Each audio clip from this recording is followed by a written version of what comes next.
Bueno, muchísimas gracias por invitarme, la verdad. Nosotros estamos muy orgullosos de estar hoy aquí. Cuando me llamó José Soto y yo lo comuniqué a nuestra Junta Directiva, para nosotros es muy importante que nos queráis escuchar, que queráis conocer lo que hacemos. Y bueno, antes de empezar la presentación, también me gustaría presentarme en lo personal, ¿no? Pues yo llevo, por mi conocimiento del sistema sanitario, como paciente, ¿vale? Como un paciente realmente leal al Sistema Nacional de Salud, porque la verdad es que lo he utilizado mucho. Aquí tengo dos gerentes donde he estado en hospitales, no voy a poner ejemplos de mi experiencia vital, no porque no han ido bien, que ha ido muy bien, pero bueno, bueno, yo soy paciente de tengo enfermedad de Crohn y espondilitis anquilosante, y lo tengo desde que soy una niña, desde que tengo 12 años, con lo cual he tenido como experiencia propia, he crecido, como ha ido creciendo el tratamiento y el Sistema Nacional de Salud, como ha ido acompañando desde los años 80 hasta ahora a pacientes como yo, ¿no? En esa parte ya no solo sanitaria, sino esa parte laboral, durante más de casi 24 años, pues tuve la oportunidad que la Fundación ONCE me abrió su puerta y no le importó mi enfermedad, ni mi situación de discapacidad, ni la complejidad de mi patología, y bueno, he estado 20 y pico años pues teniendo diferentes puestos de responsabilidad, tanto en la Fundación ONCE como lo que era antes el Grupo Fundosa y después lo que fue Ilunion. Cuando hace 2 años pues empeoré bastante y los brotes pues al final, pues como lo conocéis, los biológicos dejan de funcionar, tuve muchos problemas de salud y al final puse en una balanza, ¿no?, si quería seguir trabajando, realmente pues cogí una incapacidad laboral, pero cuando llegué a casa dije, ¿yo qué hago con todo lo que yo tengo aquí dentro, qué aportar y cómo puedo ayudar, ¿no? Y al final me dediqué a los pacientes que como yo pues estaban luchando también por integrar, en este caso, las enfermedades inflamatorias inmunomediadas, todo lo que sería el ámbito donde yo pues que tenía más conocimiento con mi experiencia y también lo que podía volcar, sobre todo desde el ámbito de la discapacidad. El movimiento de pacientes en España es un movimiento muy fuerte, pero creo que la discapacidad nos ha llevado a la delantera en el sentido de organización, de unión y de unir fuerzas para contarse, ¿no?, para luchar por sus derechos, y nosotros también estamos en ese ámbito. Pues después de 2 años de trabajo con UNIMID, que es mi entidad, pues en octubre pues el anterior presidente no podía por temas personales presentarse, me presenté yo y bueno, pues he sido elegida presidenta de esta gran entidad que en la plataforma Organizaciones de Pacientes, que como me has hecho muy bien la presentación, pero sí que quiero que veamos la parte de quiénes somos, porque al final hablamos de 26 organizaciones y cuando le ponemos cara a todas las entidades que reflejan nuestra entidad, pues tenemos todo lo que serían las representantes de las enfermedades oncológicas, de las enfermedades raras, de todos los trasplantados de hígado, corazón y enfermos de hígado, corazón y riñón. Tenemos también, pues, por supuesto, las inmunomediadas y pues todo al final un abanico enorme de entidades que trabajan por los pacientes, que tienen sus servicios a pacientes y que luchan por los derechos de cada una de estas patologías. Ellos llevan muchísimos años trabajando trabajando de una manera ordenada, ¿no?, y conociendo el Sistema Nacional de Salud, qué necesidades tenemos los pacientes, porque son pacientes luchando con pacientes, ¿no?, por los pacientes. Nosotros lo que hicimos cuando montamos hace 4 años la plataforma es buscar cómo al final nos uníamos, ¿no? Elevábamos la voz de los pacientes y veíamos que al final lo que nos unía a todos nosotros era la cronicidad, que la cronicidad es lo que marca la diferencia, que no tiene edad. Quiero decir, lo que nos hace frágiles a los ciudadanos es la cronicidad. Nosotros llevamos implícito todo el tema de cronicidad, dependencia y discapacidad, independientemente del sexo y de la edad que tengamos. Entonces, bueno, como ha comentado, nosotros pues tenemos una capilaridad importante en cuanto a que penséis en nosotros como compañeros de viaje, porque estas entidades, 1.200 entidades, están en las comunidades autónomas, están pegados a la realidad y estoy seguro que ya también los conocéis. Lo que os decía, ¿no?, nosotros pues tratamos todo el tema de diferentes, lo que es poner la cronicidad en la agenda política y social, tanto en el ámbito sanitario como en el social. Nosotros echamos de menos los pacientes esa unión, esa visión del paciente no como paciente, sino persona con enfermedad crónica, ¿vale? Nosotros los vemos los más débiles ¿Y por qué es importante esto? Porque no solo tengo que pensar desde el punto de vista asistencial y sanitario, sino que la persona es mucho más compleja y el ámbito social aquí no está unido, pero desde la codificación que podemos tener. Nosotros vamos al inserso o al ámbito sanitario y tenemos la cartera de servicios codificada, tenemos la dependencia codificada, tenemos la discapacidad codificada, pero los servicios sociales están sin codificar. ¿Cómo le damos paquetes integrados? ¿Cómo ofrecemos al ciudadano ciudadano que acceda a sus derechos de una manera ordenada cuando toda esta información no está unida. No somos capaces de dar un paquete integrado a la persona para que sea capaz de crecer con una enfermedad crónica o con otras patologías. Nosotros, quiero que entendáis, no quiero tampoco avanzar, desviarme del tema de tecnología, pero sí quiero que veáis cómo trabajamos, cómo hemos inventado también nuestra forma de trabajar. Nosotros hemos hecho, pues, con los análisis de encuestas y demás, también atendiendo las necesidades de las diferentes entidades y patologías, vimos que teníamos una brecha importante en el tema de niños. Un 20% de los niños españoles tienen alguna enfermedad crónica. Al final lo que visibilizamos socialmente, o vosotros tenéis más conocimiento, pero al final la sociedad visibiliza a un niño con oncología y parece que los niños, quiero decir, están los niños oncológicos y después hay muchísimos otros niños que están en el Sistema Nacional de Salud y sus padres que también necesitan una atención. Nosotros tenemos un modelo de grupos de trabajo y de investigación y de estudios, donde este año tenemos un estudio para realizar en cuanto a niños, cronicidad y sus familias, porque vemos que para que el niño pues acceda al Sistema Nacional de Salud, no que acceda, sino que se le respeten sus derechos en la sanidad de sus padres y demás, necesitamos acompañar muchísimo a la familia, ¿no? Para empoderarles, para darle formación y acompañarles.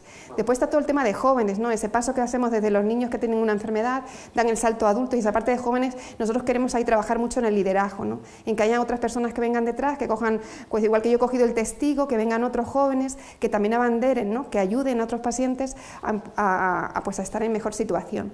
Y después también vemos que todo el tema de mujeres con cronicidad. En muchísimas patologías crónicas la prevalencia mayor está en las mujeres. Las mujeres a su vez son cuidadoras de otras personas. Cuando hemos hecho en Extremadura hicimos un estudio sobre las mujeres con IMID, y ahí descubrimos, no es que descubrimos, sino nosotros mismos no éramos conscientes de la brecha que había, porque eran como un 60 y pico %, llevaban 2 años sin trabajar, frente a un 40% que llevaban los hombres en la misma gravedad de enfermedad y con la misma enfermedad, ¿no?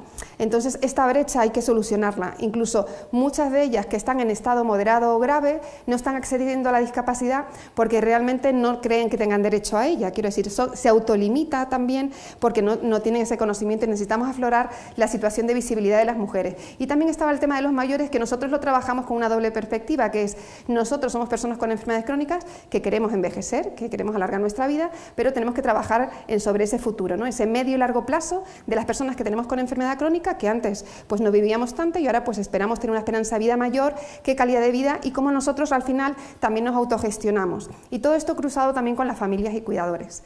Aquí tenemos estudios, pues todo el tema de enfermedad mental, temas de control del tema del dolor, o sea que al final nosotros sí que hacemos mucho por recoger las necesidades, tener datos para poder después pues vender, entre comillas, lo que necesitamos, ¿no? Y que se nos tenga en cuenta.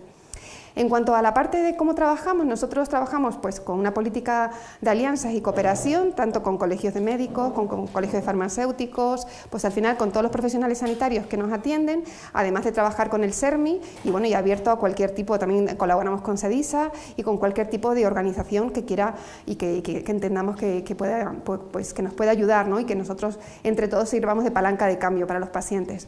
Nosotros trabajamos en lo que os he contado esto, dar a conocer la realidad y las necesidades de los pacientes, desarrollarnos de una manera organizacional. Para nosotros ha sido muy importante estos 4 años anteriores de nuestro crecimiento para poner en marcha la plataforma, pero ahora tenemos un programa bastante importante, un plan estratégico, igual que lo tendréis vosotros, de comunicación interna, de trabajo interno, de sacar todo ese conocimiento, esa innovación que se está produciendo por las diferentes patologías, al final que las podamos sumar y entre todos podamos elevar una voz mejor. Trabajamos en que el paciente esté en el centro del sistema sanitario y social, y también trabajamos pues, por la participación efectiva de los pacientes, ¿vale? Que es un poco que aquí entraría el ámbito de la tecnología. Nosotros cuando hablamos de participación, al final lo que estamos hablando es que realmente el paciente sea el centro, que sea el protagonista de las decisiones que se tomen sobre él mismo, ¿no? Que su voz sea escuchada y que participe de una manera activa, ¿no? Que al final pueda decidir también en aquello que va a tratarse en su salud, ¿no? De la manera que le vamos a tratar.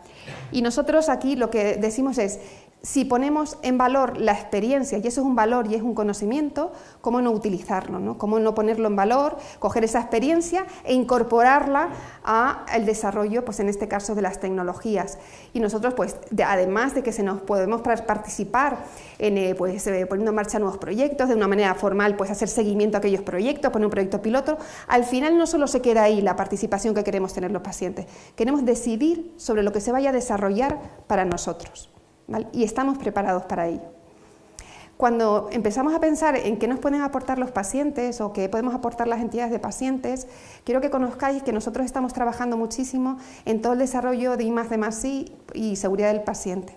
Esto trabajamos mucho con la EMS, que participamos en todo lo que sería la aprobación de tecnología sanitaria, de medicamentos y demás. Aquí trabajamos internamente en todo el empoderamiento, quiero decir, en formación a nuestras entidades de pacientes para que eso vaya calando y realmente tengamos pacientes cualificados que estén en comisiones de evaluación de diferentes tecnologías, y también trabajamos mucho en la seguridad del paciente, tanto en el ámbito hospitalario, pero también en el ámbito de lo que supone la innovación en tratamientos, como el autocuidado, cómo tengo que conocer mi medicación y demás, con todo el tema de moléculas nuevas y demás. Nosotros estamos muy interesados en toda la parte de seguridad, ¿no? En qué parte nos queda a nosotros. Aquí nosotros pues tenemos un proyecto con SEDISA que presentaremos el jueves, pero también trabajamos con el Ministerio. El Ministerio ahora mismo va a relanzar todo porque estaba aparcado todo el tema de seguridad del paciente, va a relanzar un plan y nosotros pues nos estamos incorporando a ese plan con el Ministerio. Para nosotros también es importante pues estar presentes de manera efectiva en órganos ejecutivos, consultivos, estrategias de salud, planes, procesos. Quiero decir, la importancia de que estemos ahí, ¿no? Que participemos y que se nos tenga en cuenta como un activo más, ¿no? de las personas que se incorporan a este tipo de procesos. Aquí también nosotros lo que trabajamos, el año pasado tuvimos un granito en la plataforma que firmamos el primer acuerdo de convenio con el Ministerio de Sanidad para trabajar conjuntamente, para estar presentes en el Ministerio. Este acuerdo pues a nosotros nos ha venido muy bien porque nos ha ayudado a replantearnos qué es lo que queríamos contar de la plataforma y un plan de acción que al final se ha basado en esas competencias que tiene el Ministerio, cómo funcionan las comunidades autónomas y dónde los pacientes podemos estar. En este momento, pues sé como el gobierno anterior acabó pues en junio, hemos vuelto a retomar las acciones y en este momento pues hemos empezado a colaborar otra vez con el Ministerio y bueno, podemos empezar a dar pasos pues importantes si ellos también quieren, porque nosotros estamos preparados. Y después también en todo lo que serían los procesos de información y formación. A veces se tiene en cuenta la ciudadanía en general, la prevención primaria, y hacen falta muchísimas campañas de prevención primaria, pero tenemos que ser más concretos. Quiero decir, tenemos una gran población de enfermos crónicos que realmente son los que lo tienen más difícil, y si tenemos controlados a esos enfermos crónicos tendremos mejores resultados. Tenemos que trabajar en la prevención secundaria y terciaria, y no solo que nos llegue esa prevención, esos cuidados de la salud que necesitamos, esas advertencias que a las personas que tenemos una enfermedad crónica, que llevamos años con ella, parece mentira, pero quedamos por hecho que esa persona ya sabe de su enfermedad, ya damos por hecho, no le recordamos sus cuidados, tenemos que tener ese apoyo, ¿no? Al final una enfermedad crónica te acompaña toda la vida y tienes ciclos de subidas, de bajadas, de momentos que te abandonas, que vuelves, y al final cómo el Sistema Nacional de Salud, cómo los profesionales sanitarios que nos atienden pueden acompañarnos en ese viaje de la vida, ¿no? de lo que nos ha tocado vivir. Por eso nosotros aquí queremos que es importante que participemos en ese diseño de esa formación, información que damos a los que ya estamos enfermos. ¿Y cómo adaptamos esa información? Además de participar nosotros y acompañar en lo que sea necesario. En cuanto al paciente, cuando hablamos de paciente formado, y seguramente os estaréis preguntando, bueno, ¿y a quién incorporo yo a mis procesos? ¿Y qué nivel de entendimiento o de profesionalidad o de expertise tiene que tener? Si valoramos que la experiencia es conocimiento, no tenemos que esperar a que tengamos a todos los pacientes formados y empoderados para acceder a ellos y preguntar e incorporar su experiencia a los procesos tecnológicos, otros procesos innovadores que queráis hacer en vuestro ámbito, ¿no? Al final, la escucha activa al paciente, tenerla en cuenta y tenerla en el centro, al final no tenemos que... Es verdad que tenéis bastantes niveles, quiero decir, pues estamos las organizaciones de pacientes para un nivel, los pacientes expertos para otra, y después pacientes en general que tienen una vivencia en el ámbito hospitalario y de su enfermedad y de su vida y de lo que esperan, no recibir, cómo les puede ayudar el ámbito, por qué está más contento o menos contento al final un paciente, ¿no? Cómo se siente más querido y arropado en un hospital. Es decir, eso es muy importante, esa parte que tengamos en cuenta a la persona con sus emociones, su situación vital y también pues, su enfermedad y cómo la va incorporando también a su vida. No es lo mismo un paciente que acaba de ser diagnosticado que un paciente que lleve 20 años diagnosticado. Quiero decir, cambia la percepción de la experiencia, tanto de él como de su familia, cambia completamente, ¿no? Y entonces tener en cuenta a ese paciente, ¿no? Que está vivo, el paciente está vivo, es una persona activa que participa en la sociedad y quiere ser también visible, ¿no? Yo recuerdo cuando en el proceso de enfermedad que he podido tener yo y en momentos así de bajón, que al final es cuando entras a un hospital, dejas de ser tú. En el momento llegas y estás en manos de otros, ¿no? Dejas de ser tú y te pierdes un poco de quién eres, ¿no? Yo por eso siempre, desde pequeña, siempre he vivido mucho en el hospital, estuve casi 10 años ingresada, entrando y saliendo, y siempre intentar soñar, ¿no? Que las personas le demos ese punto, ¿no? De que puedan soñar que hay algo fuera del hospital, pero que en el hospital también se sientan personas, que no solo son pacientes que están esperando. Ellos pueden ser activos, y que más ser activos, personas que tenemos enfermedad crónica, que tenemos que incorporarlo, y en el ámbito sanitario nos tenéis que ayudar. Nos tenéis que ayudar porque lo necesitamos. Bueno, nosotros, ¿qué nos preocupa? Porque al final cuando hablamos de tecnología, y no lo quiero poner en cosas de negativo, pero en positivo, cuando hablamos de los pacientes, hablamos del desarrollo tecnológico, ¿qué nos puede preocupar? Pues al final nosotros nos preocupa el acceso. ¿Cómo hacemos accesible el acceso a la tecnología? Ya no solo en usabilidad, sino teniendo en cuenta toda la casuística que pueda haber de pacientes, cómo accedemos a esa tecnología en igualdad de condiciones. En todos los temas de seguridad y privacidad, que lo comentaste antes, ¿no? Los datos de nuestra salud, cómo los gestionamos, cómo preservamos la privacidad, cuando esto al final es la portabilidad, cuando compartimos nuestra información, tenemos que informar al paciente, a garantizar que esto está cubierto, ¿vale? Que no se van a vulnerar sus derechos, porque esto a los pacientes les preocupa, ¿vale? Y a las entidades de pacientes también nos preocupa y estamos ocupados también en esto. También para nosotros es muy importante, y esto lo trabajamos mucho en la plataforma y en las entidades, en preservar la relación médico-paciente. El acto sanitario donde se produce todo, donde se tiene que decidir todo, que esté protegido y que esa relación con los profesionales sanitarios que nos atienden, ¿cómo va a cambiar la tecnología ese ámbito? Esa relación va a mejorar mi vida, va a mejorar el tiempo con el profesional sanitario que me atiende.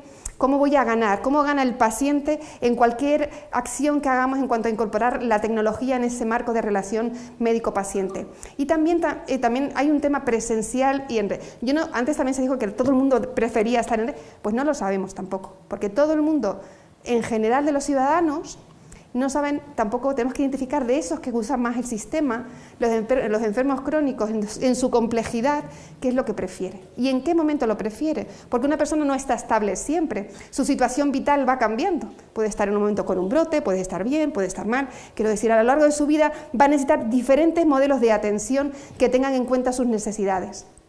Y también el tema de formación, nosotros estamos preocupados en que hay que formar ya no solo a los profesionales sanitarios que habéis hablado antes, sino también a los pacientes en el uso de la tecnología, cómo le podemos sacar partido y cómo esa tecnología se adapta a nuestra realidad, que nosotros no nos vemos como pacientes, nos vemos como personas sociales, que accedemos a aplicaciones, que accedemos a la tecnología para incorporarla a nuestra vida. Entonces esta parte pues a nosotros nos ocupa. Nosotros creemos que podemos participar, consideramos que la participación del paciente la podemos aplicar en el ámbito de la tecnología, en todo aquello que se desarrolle, tanto de la gestión clínica, de la organización y también de la atención asistencial. Y nosotros también trabajamos en esto, nosotros preguntamos mucho a los pacientes de sus vivencias, de cómo entienden la sanidad y demás. Y nosotros, no solo nosotros como plataforma, que también nosotros hacemos un barómetro que mide un poco la percepción que tenemos los pacientes del Sistema Nacional de Salud, pero hecho por los crónicos. Si veis aquí, por ejemplo, una diferencia es un poco cómo nos ve el SIS, a través del SIS, y los datos cuando cambian, cuando lo ven las personas con enfermedades crónicas, ¿no? Funciona bien, pero necesita algunos cambios. Cuando habla del Sistema Nacional, un 47%, un 43%. Quiero decir, los que somos más conocedores podemos aportar más datos y más información veraz de aquellos usuarios que estamos más en el sistema. Nosotros, el siguiente barómetro que hacemos este año es todo lo que nos preocupa también mucho, que es la continuidad asistencial vista desde el punto de vista de los pacientes, pero no de todos los pacientes y de todos los ciudadanos, sino vista desde las personas con patologías crónicas. En el ámbito también de nuestras entidades de pacientes, pues esto es un ejemplo, por ejemplo, de un estudio que hizo Alser comparando un poco la inversión que produce o la...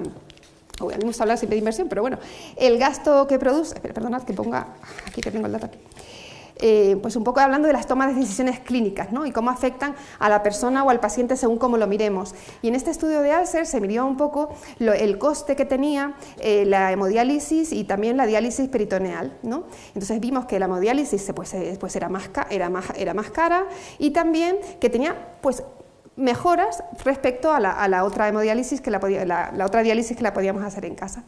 Pues al final ellos lo que estaban buscando era cómo estas personas con enfermedad renal pueden insertarse mejor en el mercado laboral y cómo les afecta la decisión clínica que tomen. Y en este caso, pues lo que se vio en los datos que sacaron es que era un 50% de las personas que estaban tratándose en casa, pues estaban trabajando, y el otro 20% que estaba en hemodiálisis, pues estaba pues solo el 20% estaba trabajando, ¿no? Pues esa diferencia de porcentaje es muy importante también, porque la participación en el que el paciente pueda elegir qué tipo de tratamiento quiere para poder llevar pues una vida de una manera normal, que pueda trabajar y que pueda pues estar incorporado al ámbito pues social al final y no sea excluido pues en esta toma de decisiones, ¿no? Lo que al final clínicamente se ve que es lo más óptimo, posiblemente el paciente elija otra opción que le permita trabajar y demás. También nosotros en el ámbito tenemos este proyecto en el ámbito de los pacientes con cáncer, donde lo que buscamos es medir los resultados en salud, hacer ejercicios de resultados en salud medidos por los pacientes, en este caso por enfermedades oncológicas, ¿no? Cómo los pacientes podemos aportar valor hablando de nuestra experiencia, incorporando nuestro conocimiento al final a lo que serían las mejoras en el ámbito de las ineficiencias que detectamos en el manejo del cáncer, y ya no solo está visto desde el punto de vista clínico, sino cómo las decisiones que se toman sobre mi salud influyen al final en mi desarrollo como persona y en mi desarrollo ya no solo personal, familiar y social, ¿no? Pues estos un poco son ejemplos de trabajos que venimos realizando para que un poco entendáis que las decisiones, pues cómo podemos incorporar al paciente en las decisiones sobre su salud. En cuanto a las APPs, nos vienen muchísimos temas de APPs. Las APPs no funcionan fundamentalmente porque nadie quiere ver en su móvil que está enfermo.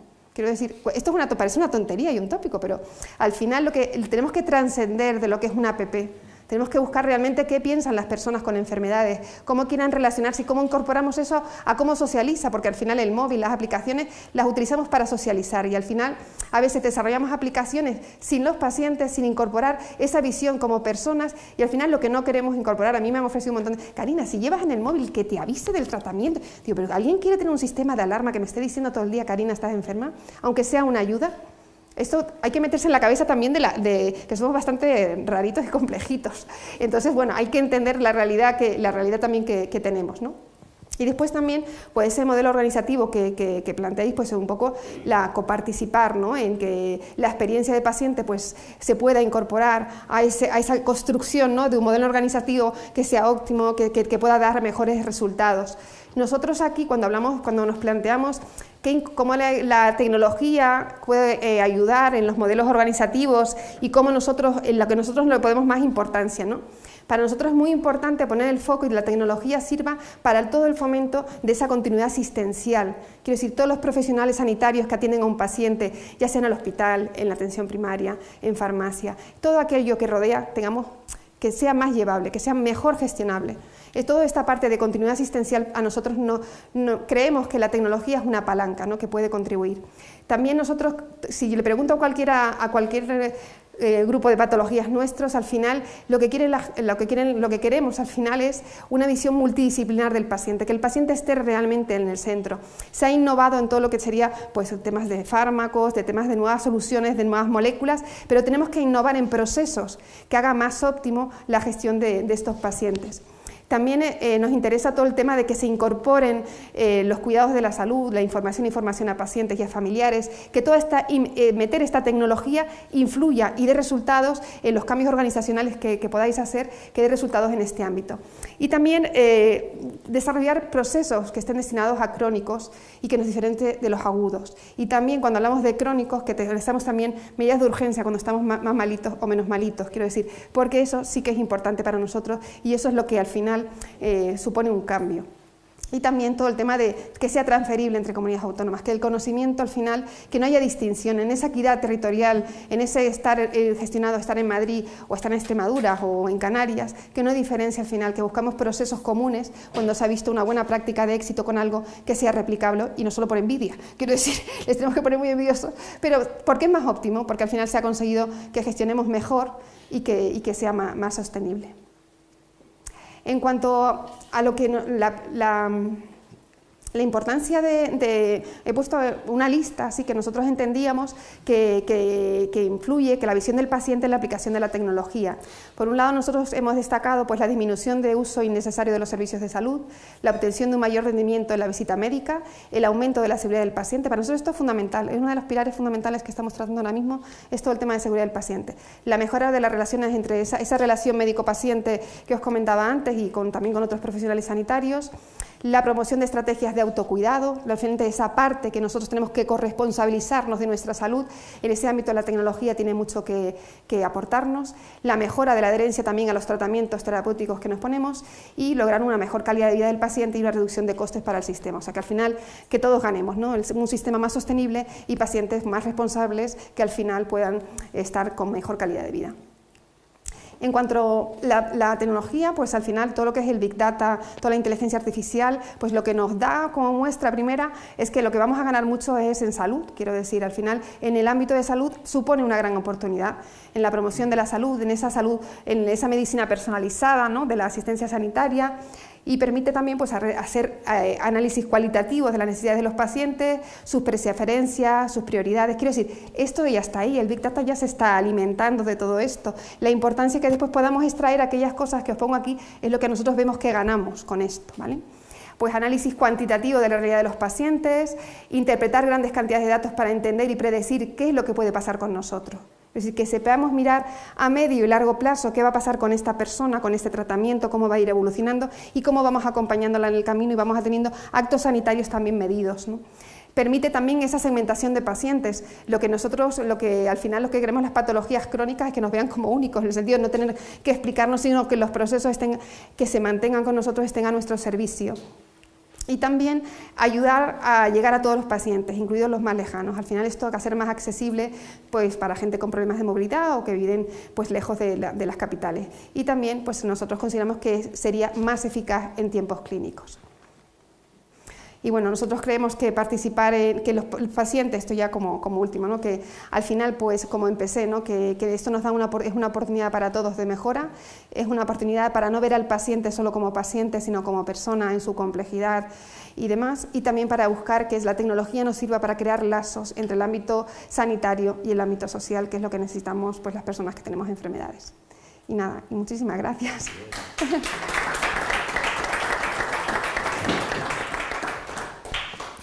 Bueno, muchísimas gracias, Karina, por esta exposición que ha sido muy ilustrativa y realmente creo que no ha quedado nada por poner sobre la mesa.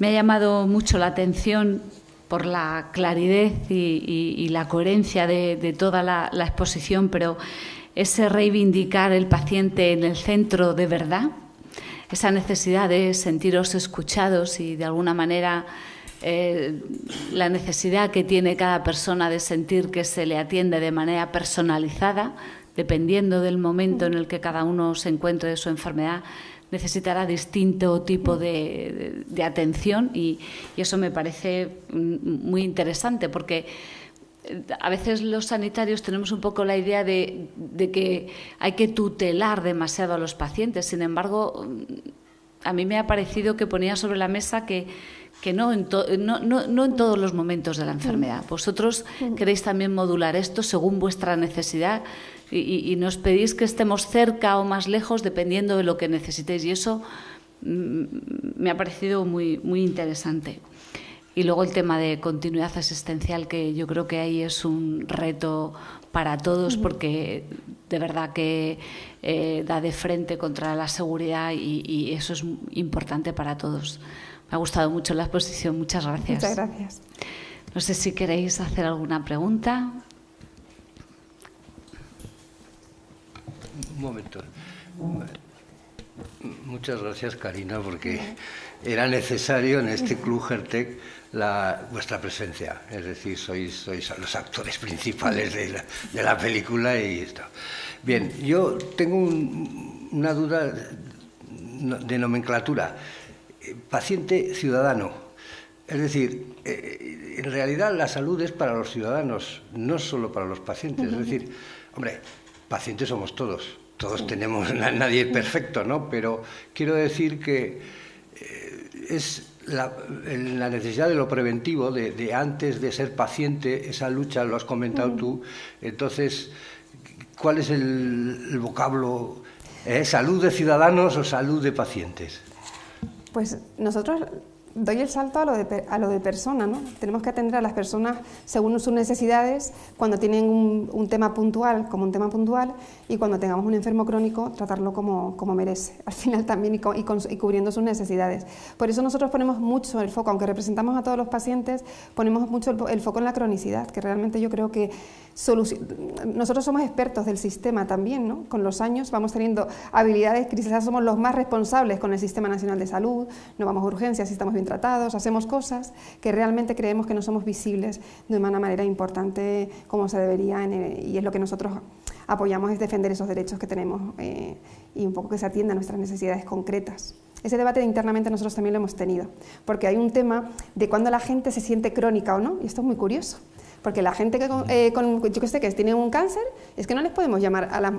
tenemos afegma, y dicen, no, es que nosotros no somos enfermas crónicas, nosotros se nos quitó el cáncer y se fue. Quiero decir, la gente tiene esa percepción también de sí mismo, o las personas con enfermedad mental, que quieran reconocer que tienen una enfermedad crónica o no, porque eso al final va a definir sus relaciones. Quiero decir, al final va a ser como un hándicap que tienen y tampoco quieren meterse en ese ámbito según la sensibilidad que hay en la sociedad con esa patología. Entonces, dentro de ese debate interno, nosotros sí que hemos visto la necesidad de que nosotros sí que teníamos que tener el punto, por lo menos la plataforma, en el tema de los enfermos crónicos, porque realmente puede ser un motor y una palanca de cambio para todos, porque ganamos todos, los enfermos crónicos y los pacientes en general.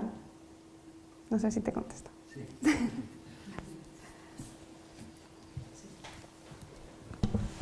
Muchísimas gracias, me ha encantado la presentación y el planteamiento.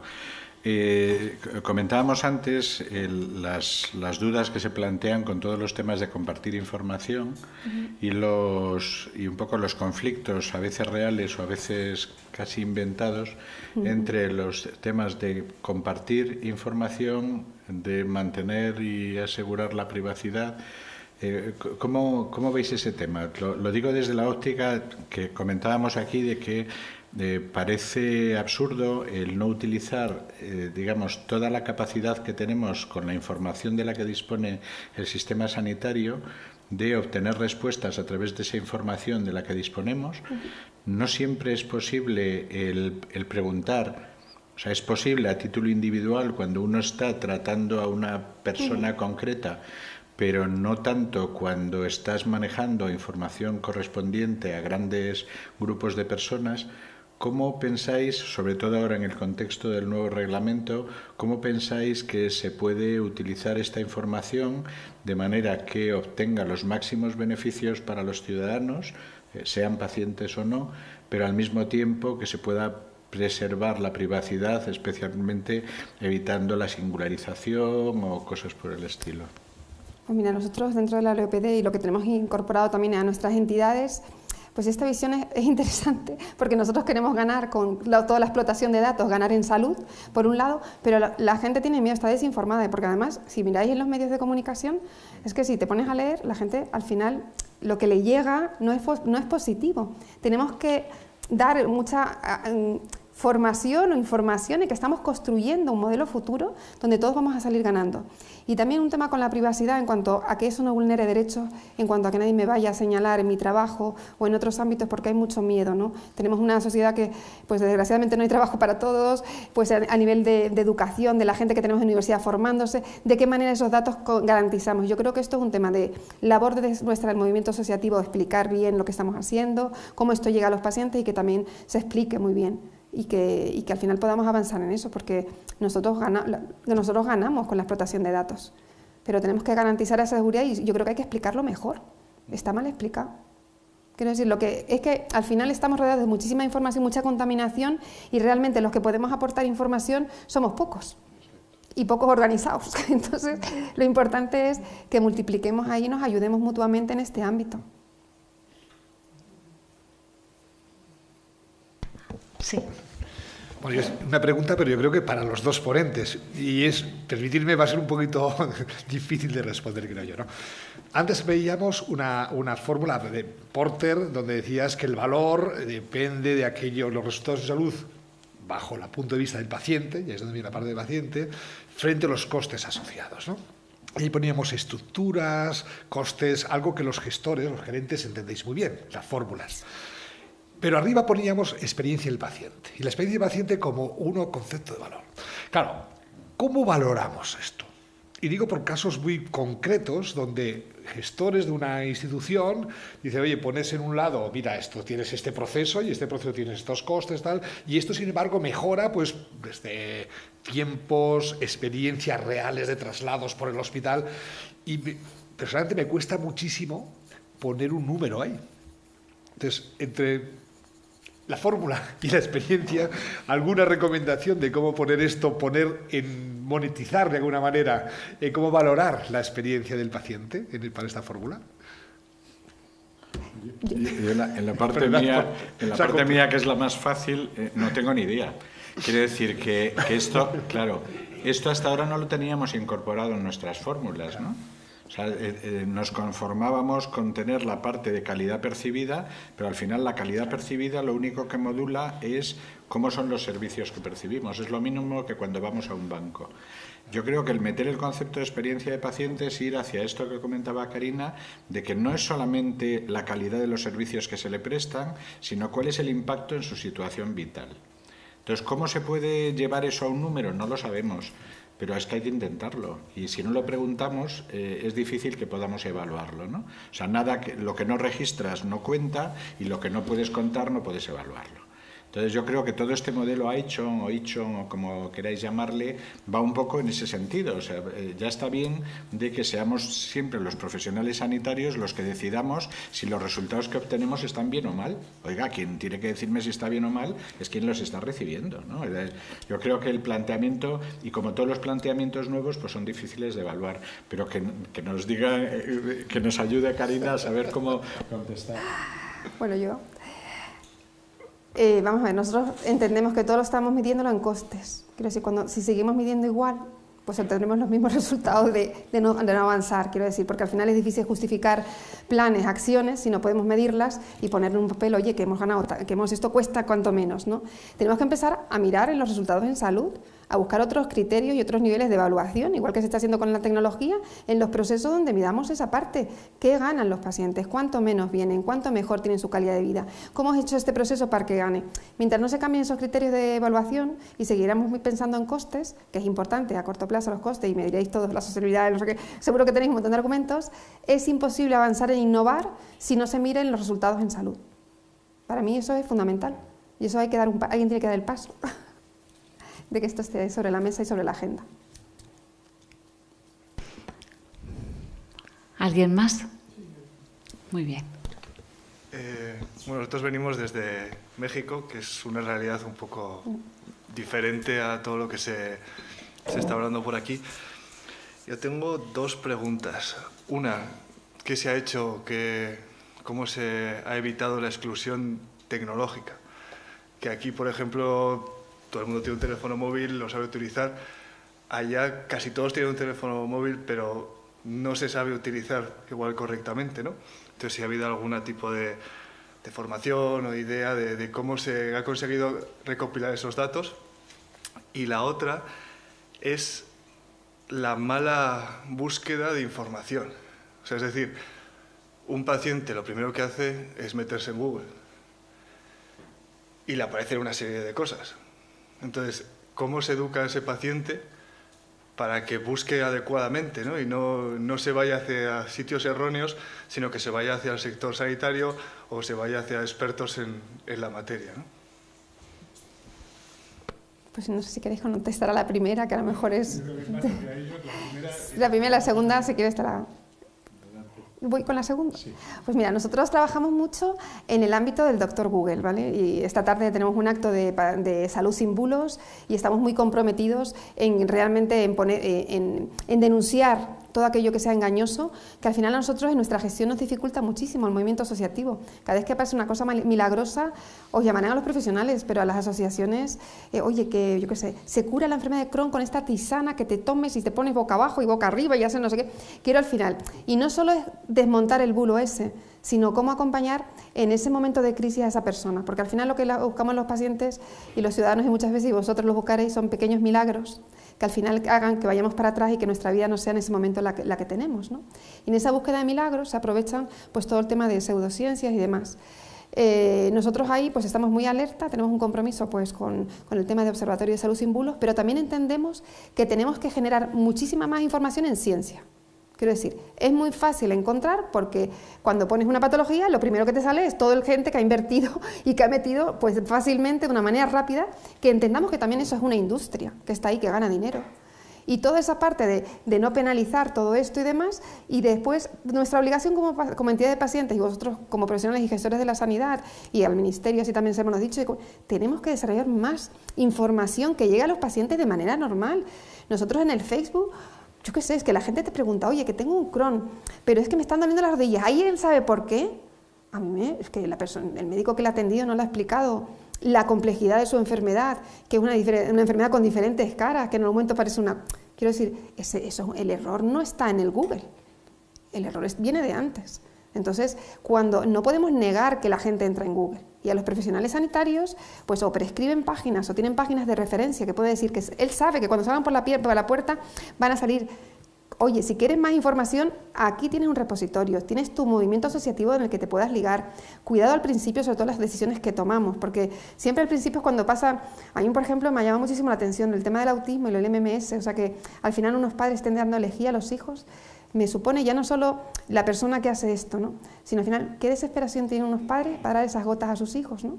Un poco, qué poca noción tenemos de lo que pasa en una casa y de qué acompañamiento de los profesionales sanitarios tan importante tenemos que hacer. Entonces es una doble vía de denuncia por un lado y también de generar muchísima más información y formación a los pacientes y a los profesionales sanitarios de que esto pasa y que ellos tienen que recomendarnos a las asociaciones y recomendar buenas páginas web o generar ellos también información al final en redes sociales. O sea, ellos tienen que hacerse blogueros, tienen que empezar a generar esa información al final que ellos puedan responder, que eso es lo que hablamos aquí como una manera estática. Oye, ¿de qué manera el profesional tecnológicamente se reúne? Esto es muy fácil.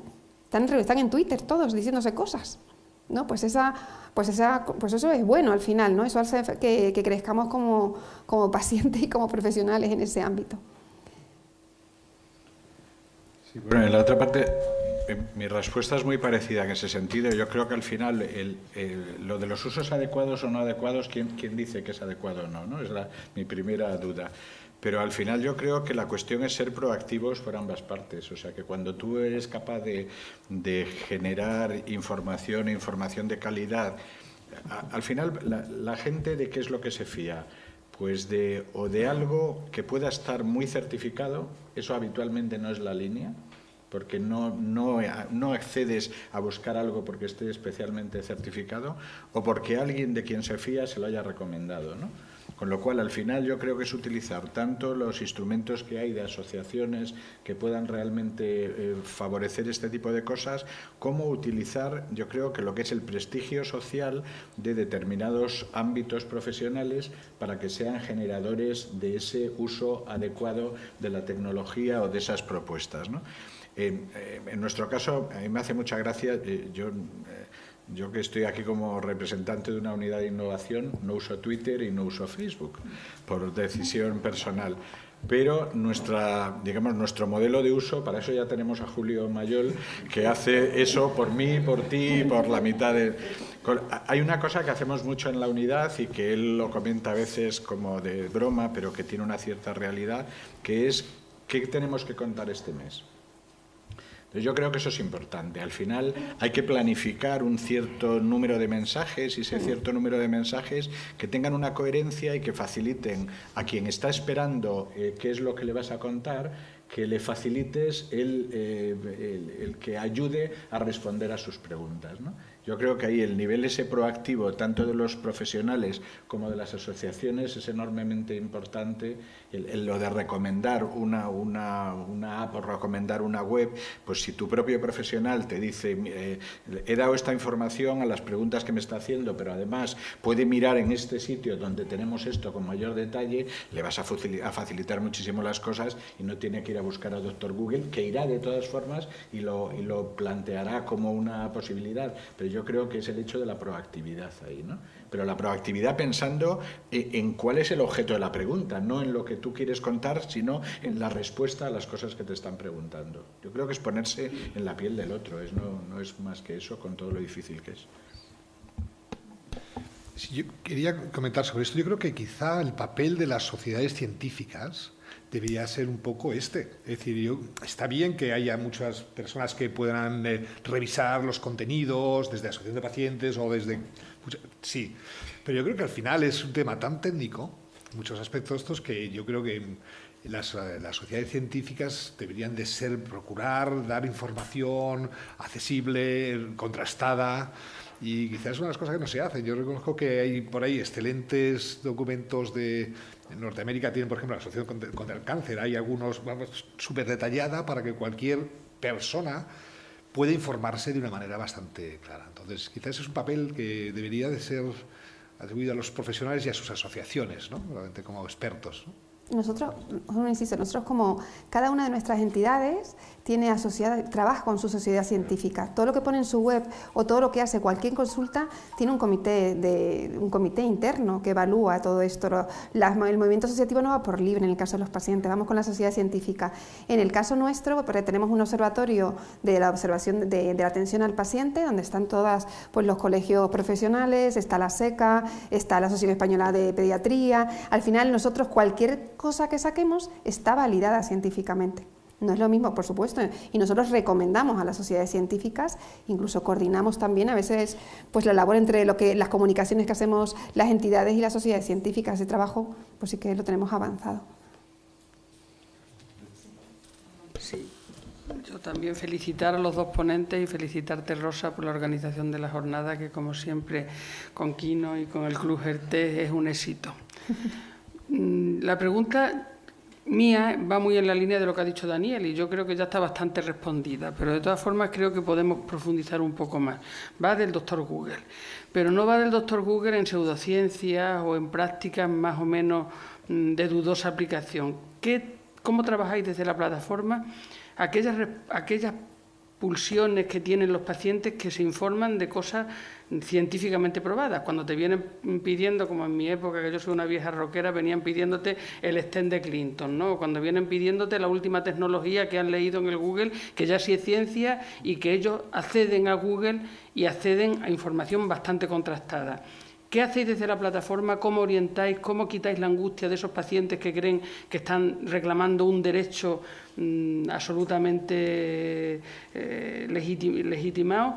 ¿Cómo relacionáis con la sociedad científica y con la sanidad prestadora de esa tecnología? ¿Cómo tratáis? Porque me imagino que eso será lo realmente motivador dentro de la asociación, ¿no? Cuando vienen pidiendo algo que parece que puede corresponderle. Cuando vienen ya diciéndote quiero esta estatina determinada o quiero de tantas cosas como se quejan nuestros profesionales, que les quita tanto tiempo porque Google les está entorpeciendo la labor de prestación de asistencia, y no solamente tienen que informar al paciente, sino que además hacer un diagnóstico diferencial con lo que le estaba asesorando la página que consultan en el momento. Bueno, yo sí me pongo como paciente. Los pacientes que queremos que nos apliquen la mejor tecnología, la mejor medicación que nos ayude a estar sanos. Y eso es un poco, y sobre todo eso lo pide la gente cuando empieza una enfermedad y empieza a acoplarse a una enfermedad. Digo, que por eso la importancia de diferenciar, ¿no? En esa evolución que tiene el paciente, el profesional sanitario ahora se va a tener que tragar que ese paciente también está informado y se forma por otro lado. Y tendrá que tener criterio de enseñarle cómo es su patología. Que cuando hablamos de la relación médico-paciente y la toma de decisiones, no estamos hablando al final. Yo ahora tomo muchas decisiones con mi médico, pero porque estoy grave, porque no hay muchas opciones. Quiero decir, ahí es cuando se produce más esta situación, donde ya el médico empieza a tomar decisiones contigo. ¿Qué te parece, Karina, si ahora hacemos el pino puente? Pues vamos a ver, porque ya estamos tomando decisiones donde yo asumo riesgos. Cuando no pasa esto, al final le estamos diciendo cosas a los pacientes que damos por hecho, que esto va mucho en la información y cómo ese profesional sanitario atiende al paciente, donde le explica la enfermedad, y no se la explica una vez. Es que no vale una vez, porque la primera vez no se ha enterado de nada. Tiene a toda la familia alrededor que le recomienda cosas, que le dice que el otro que fue, que el otro, y aquello que hace. Está todo el día llegando la información de todas partes, de internet, y la que le llega no solo de su entorno también, ¿no? Entonces el profesional tiene que saber que esto hay que contarlo muchas veces, que tienen que entender dentro de su patología por qué toma la decisión que toma y dentro del abanico de posibilidades, y que si cada vez que se eleve un peldaño en su situación, que ojalá sea estable, pero si se eleva va a tener estas posibilidades, y que esas posibilidades no se pueden agotar. Por ejemplo, en tratamientos biológicos, en otro tipo de tratamientos que pueda conocer yo más, pues no podemos agotarlas. Entonces, ¿cómo explicamos eso muy bien? Mira, digo, porque al final hay que mirar, hay que trabajar con las expectativas del paciente, con su realidad. Y nosotros hemos hecho, en la parte de Unimid, hemos hecho un barómetro sobre todo el tema de la relación que tenemos nosotros con nuestros fármacos. Y al final, a mí me ha llamado muchísimo la atención que de 3.300 personas que contestaron al barómetro, una encuesta pues, con todas las enfermedades IMID, pues más de la mitad estaban pues, bueno, un 40% estaban con medicamentos biológicos, y una de las preguntas era que cómo definían ellos un medicamento biológico. Y un 14% dijeron que era un probiótico.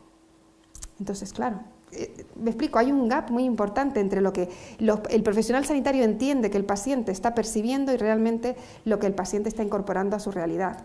Y eso tiene mucho que ver con adherencia al tratamiento, con seguridad, con expectativas y con calidad de vida. Entonces, creo que es fácil decir, pero fíjate, yo he estado mucho fuera pero ¿qué se va a pensar el paciente que viene y me pide lo mejor? Digo, hombre, pues como todos, cuando se pone uno malo, usted deme lo mejor. El mejor cirujano, la mejor técnica, la mejor no sé qué, que yo quiero estar bien. Eso es humano. Sí, pero que a veces lo mejor no, lo que tiene que ver es... piensa el paciente que es lo mejor, no es lo adecuado en bueno, ese pero momento, porque a lo mejor con una Mm. radiografía le solucionas una patología de rodilla y a lo mejor ellos han leído que hay un TAS de no sé qué número de cortes que tienen, ¿no? O ahora con el Da Vinci o con otras muchas cosas, ¿no? Que es una desinformación que viene el paciente pensando, o con la inmunoterapia, o sea, muchas cosas que no es que vengan bien informados. El médico ya contamos con que probablemente le va a ofertar lo mejor. Yo digo que cómo se trata desde Pues la porque plataforma nosotros la tenemos que ansiedad hablar- de pacientes que creen que no se les está dispensando lo mejor. Yo creo que tenemos que formar a la gente en criterio. En los pacientes tienen que tener criterio para poder, y eso es un poco la parte de los profesionales sanitarios y la que tenemos nosotros también. Nosotros cuando trabajamos por patologías se trabaja muchísimo en criterios. Cuando viene la gente nos pregunta y la información que damos nosotros es basada en la ciencia, basada en las posibilidades de tratamiento que hay y en todo en nuestra web. Lo que decimos en redes al final es: hay que asentarse porque cada persona es un mundo y necesita de un tratamiento concreto en un momento concreto de su patología. Entonces nosotros lo que trabajamos en empoderar al paciente es que tenga criterios a la hora de tomar decisiones, que él se vea que toma decisiones sobre su salud. Por eso digo que al final es madurar la idea de que ese paciente no solo tiene que formar parte de esas decisiones de salud al final, sino que desde el principio explicando bien el escenario que tiene. Y que pues bueno, pues tenemos la cosa que tiene más información. Y bueno, pues para nosotros también es un problema importante, porque nos viene gente muy desesperada y familias con niños muy desesperados, que no entienden lo que le está diciendo el médico y cómo no va a haber una solución. Pues entre todos tendremos que acompañar a las familias en este proceso, no nos queda otra. No hay una cosa milagrosa tampoco para esto. Yo también te quiero agradecer la excelente exposición, aparte cercana, amplia, muy rigurosa. No sé si te he entendido bien, yo creo que has hecho un comentario acerca de las APPs, que no parece que sean o no parece que sean tan útiles como pensamos desde el otro lado. Yo ahora mismo tengo en el hospital proyectos de validación de una APP, servicios que me dicen que si no hay una APP no. Entonces me ha llamado la atención esta visión que has dado tú, porque casi contrasta un poco con la idea de que en el móvil lo tenemos que llevar todo. Los profesionales sanitarios parece que tenemos que tener también esa visión para estar en este momento entonces me gustaría que profundizaras un poquito más en eso. Muchas gracias. Lo que quería decir con esto es que las aplicaciones están ahí y hay que utilizarlas. Lo que tenemos que ver es cuando definimos una aplicación, y si habéis definido aplicaciones con procesos, si se ha tenido en cuenta pacientes, la visión que podemos dar al paciente en cuanto a la usabilidad de esa aplicación y que esa aplicación tenga éxito. Al final, que sirva de reporte donde el paciente se pueda cuidar, que vosotros tengáis información para seguir trabajando con él, que ayude realmente en la gestión de su salud. Al final, ¿cómo le vendemos esto al paciente? Para que, igual que se lo tienes que vender al profesional sanitario para que participe en ese proceso, que es lo que te han pedido, el paciente también haya estado incorporado desde el inicio. Lo que quiero decir no es que esté mal, sino que garantizas más el éxito si realmente lo haces desde el inicio con el paciente. Porque te digo que en mi experiencia, de todas las cosas que me han podido ofrecer, no, en este grupo de trabajo ahora que vamos a hacer para la enfermedad de Crohn, de cuántas veces vas al baño, o sea, unas cosas que pues hay que ver cómo se montan para que realmente sean efectivas para vosotros y para los pacientes. Tenemos que ganar todos ahí. Y a veces hacemos aplicaciones pensando en que al final sabemos que eso va a mejorar la gestión del paciente, pero el paciente tiene que verlo, tiene que ganar a corto para que se use, tiene que tener gancho. Y ese gancho se produce si lo testeas o lo construyes con el paciente, que no cuesta nada, el paciente estará encantado de participar y tendremos todos más éxito al final, ¿no? Sí, también me uno al agradecimiento por la felicitación, el agradecimiento por las presentaciones y el trabajo que hay detrás. Mi pregunta iba, hace unos 20 años que Internet está, digamos, accesible a la población con información sanitaria. De hecho, se comentaba ya que iba a ser una revolución para la salud y que iba a cambiar todo en función de esta capacidad de acceso a la información. En los últimos años se ha desarrollado lo que se llama comunicación multicanal con el paciente, y en muchas instituciones sanitarias se han implementado pues, web de acceso desde posible comunicación directa con los médicos hasta disponer del historial del paciente con los datos. Hay una variedad ahí, pero llevamos ya unos 10 años y además sobre ello en varias comunidades autónomas se han hecho políticas intensas de aplicación de la tecnología para los crónicos, con, digamos, nuevos modelos de aplicación, pasando al modelo de crónicos, digamos, tradicional. En este tiempo, ¿habéis observado algún impacto positivo medible de estas acciones? Es decir, si la situación actual, por la penetración de estas nuevas tecnologías y estos esfuerzos institucionales, se han traducido, digamos, en una mejor situación en cuanto a empoderamiento, en cuanto a autogestión, etcétera, soporte a las familias, que la que teníamos hace 20 años. Yo creo que hace 20 años pues hemos avanzado mucho en todo, en innovación, en el proceso. Quiero decir que al final la percepción del paciente ya no queda solo en la parte tecnológica, sino al final lo que él percibe, ¿no? Pues al final tenemos mejores procesos, hay mayor innovación terapéutica, con lo cual uno gana mucho con eso porque tenemos más pacientes en mejor situación en cuanto a su enfermedad, pero no hay una percepción real donde la tecnología tenga tanta importancia y haya tenido tanto peso, ni encontramos tanta gente tan asistida por esto. No es una cosa que pongan en valor nuestra gente. Como todavía nos quedan cosas que hacer y como al final las cosas que han salido no nos hemos visto reflejadas en ellos, que es un poco de este cambio de participación efectiva para realmente tener éxito y que nosotros esto también lo podamos contar como un éxito. Vosotros lo podéis contar como éxito, pero que los pacientes lo cuenten, que esto ha ayudado a sus vidas y que ellos os vendan a vosotros. Quiero decir, eso es cuando al final se tiene éxito, es cuando el paciente no se le dice, los pacientes creen, ¿no? Sino que el paciente dice, esto ayuda, esto contribuye, esto me ha hecho estar mejor y he participado de ello y he ayudado a desarrollarlo, ¿no? Es que ha cambiado mucho la medicina también, el tratamiento de cómo nos tratan. O sea, la evolución en estos 20 años no solo ha sido tecnológica, que ha sido un impulso, pero no hay una percepción única del paciente. Al final es de cómo está como persona y cómo hemos evolucionado.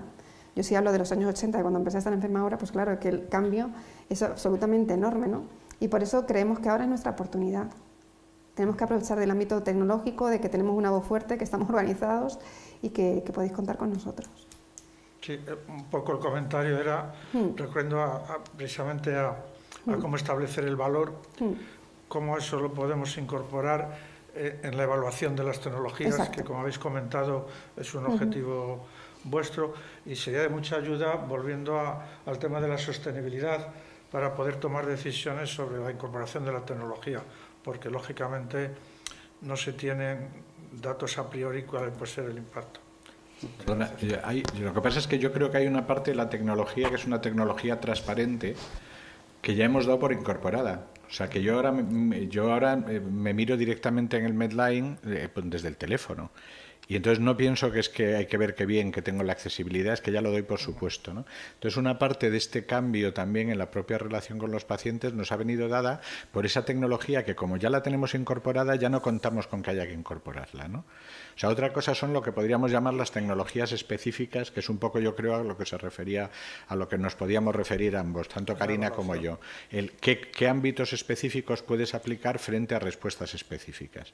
Pero que ese trasfondo, digamos, tecnológico que nos ha permitido un nuevo tipo de relación está ahí y ha favorecido tanto la parte asistencial desde el punto de vista de los profesionales o de las instituciones como desde el punto de vista de los pacientes. Yo creo que no nos cabe duda en ningún... y que eso ha sido una parte muy importante de la capacidad de evolución, seguramente, ¿no? Está claro que tenemos un sistema sanitario dentro de un sistema social y las personas cuentan con su elemento vital y no solo como pacientes. Y en esa situación, precisamente lo que se plantea quizás en ese momento es que son estructuras complejas, son sistemas complejos, con pensamiento de sistemas. Hay que ver que cualquier intento de cambiar muchas veces incluso produce situaciones, no necesariamente es las que con buena voluntad se quieren transformar y la dificultad de poder evaluar intervenciones complejas en sistemas complejos que por otro lado son lentos en el tiempo. En fin. Muchas gracias. En la última pregunta, por favor. En relación a lo que había dicho Germán, es que ha dicho una palabra que para mí es prestigio social, que mucho ahí. Prestigio social es humanización, es formación, es experiencia, es muchísimas cosas, ¿no?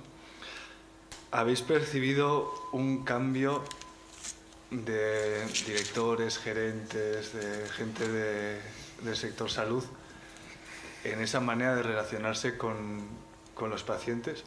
También lo digo porque desde el punto de vista desde México, te digo ya desde ahora que no. O sea, me refiero, seguimos con la teoría del catedrático que informa, que dice y se acabó, frío y poco accesible, ¿no? Salvo políticas que ha habido actualmente de humanización en sistemas, ¿no?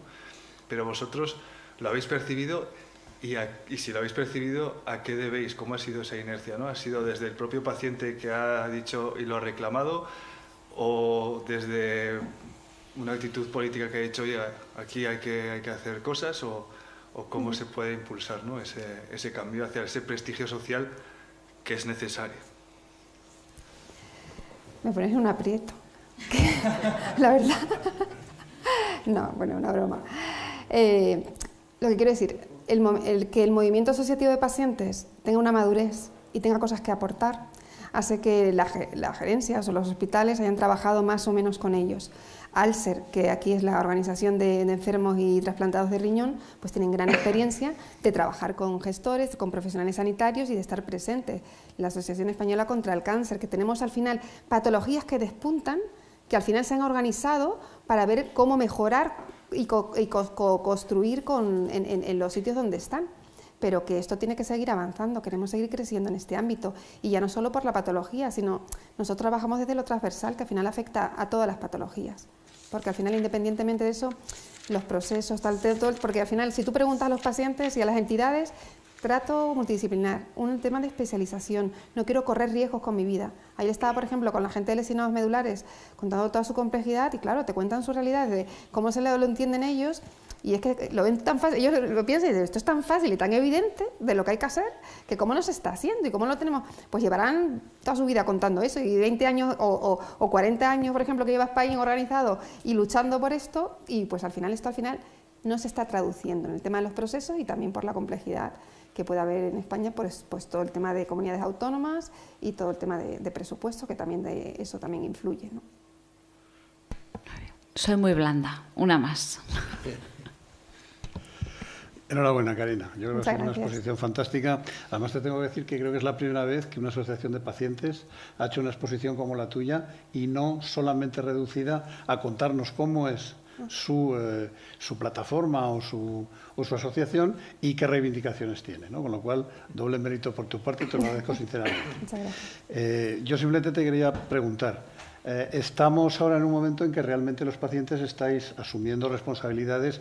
Tú misma has hablado del pacto con el Ministerio, la nueva ley de la Comunidad de Madrid, que todavía falta por hacer el reglamento, pero que ya está aprobada, os pone a los pacientes en los órganos de gobierno de los hospitales directamente, con lo cual entiendo que allí hemos avanzado suficientemente en este camino, ¿no? O suficientemente de momento, por lo menos. Pero sí me gustaría saber, porque para esto necesitamos pacientes formados e informados. ¿Y esto cómo lo hacemos? ¿Cómo lo conseguimos? Porque hasta ahora nos reducimos desde las consejerías o desde los hospitales a hacer escuelas de pacientes, desde los hospitales monográficas, pues para curar de úlceras o para estomas o alguna cosita más. Desde la consejería han sido un poco más ambiciosos y han hecho una escuela de pacientes más grande. Pero con esto vale, o podríamos ayudarlos de otra manera, o podríamos hacer algo más para que tuvierais más formación e información, que fuerais capaces de hacer más autocuidado, más... Pues es un tema muy importante, porque nosotros cuando hablamos de empoderar las entidades y buscar pacientes expertos que al final puedan, pues como he hecho yo hoy aquí, aportar valor. Quiero decir, si queremos que se midan los resultados en salud, tenemos que tener gente que en la evaluación de criterios tenga no su criterio como vivencia de la patología, porque al final lo que tenemos es personas individuales sentadas en las comisiones hablando de sí mismo. Quiero decir, porque al final habla la gente de su experiencia. Nosotros por eso recomendamos el tema de las entidades de pacientes. Quiero decir, en las entidades de pacientes vamos a poder buscar a la persona concreta y estamos también formando a la gente en esto. Nos cuesta porque hay muy poca gente que quiera dar el paso para al final dar servicio a otros a través de su experiencia, ¿no? Pero sí que nosotros estamos trabajando en eso. En cuanto a las escuelas de pacientes y nuestra labor con el Ministerio es también esto. Nosotros, dentro de las negociaciones que tenemos en este momento, es dónde estamos y cómo estamos y quién está. Quiero decir, os pongo un ejemplo, los medicamentos CAR que se aprobó el procedimiento hace una semana. Pues el Ministerio nos ha pedido, por favor, plataforma, mándanos qué paciente va a estar sentado en esta mesa. No es un paciente, pues en este caso es una organización y manda al más experto que tiene en eso para esa mesa. Nosotros somos capaces de derivar a gente especializada y que tiene también el discurso por eso trabajamos mucho, por ejemplo, el proyecto que os enseñé antes de oncología, es que estamos trabajando con los pacientes y con la entidad de pacientes para que aprendan a trabajar en resultados en salud, en que sean temas, criterios de evaluación, que se sepan sentar en un sitio o en la EMS cuando estamos, que no es que no haya cualquiera, sino que ese paciente pues venga aquí y te pueda ofrecer lo que yo te he podido, lo poco o mucho que te he podido ofrecer yo hoy, porque al final es necesario que estemos formados y tener una visión global de lo que queremos los pacientes. En ese ámbito también, pues con el Ministerio y con las escuelas de pacientes, que también estamos en el grupo de trabajo de las escuelas de pacientes, es cómo ligamos más las necesidades de los pacientes a lo que realmente hacen las escuelas de pacientes, cómo trabajamos de una manera más conjunta. No puede ir que diabetes, o sea, quiere decir que tenemos 4 o 5 cosas que se replican, cuando nuestro interés está en el tema de seguridad, cuando hemos dado pasos para otros temas más transversales en que ganamos todos. Y ahí también estamos construyendo una relación donde realmente crucemos eso que estamos haciendo en el movimiento de pacientes con lo que está haciendo las escuelas de pacientes y podamos multiplicar en resultados. Pero sí que necesitamos ayuda. Para nosotros, os brindo mi entidad para poder acceder a todas las organizaciones que están aquí y también que nos ayudéis a formarnos. Eso es muy importante, tener líderes de nuestras entidades y gente que eleve la voz de una manera formada e informada. Muy bien, pues muchísimas gracias. Karina, un placer escucharte. Yo creo que tanto por el interés de los pacientes como por el interés de las organizaciones sanitarias vamos dando pasos para colocar de verdad al paciente en el centro. Nos queda mucho, desde luego. Hay un largo camino, pero vamos caminando y es algo en lo que creemos. Yo me quedaría con esta reivindicación que nos has puesto sobre la mesa de que queréis que os informemos más, que os acompañemos para tener criterio, y a mí eso me parece absolutamente básico y me ha encantado la frase que has dicho, estamos preparados para decidir, y esto es un reto para todos. Muchísimas gracias, Karina, gracias a vosotros por la oportunidad. y a todos los asistentes. Gracias.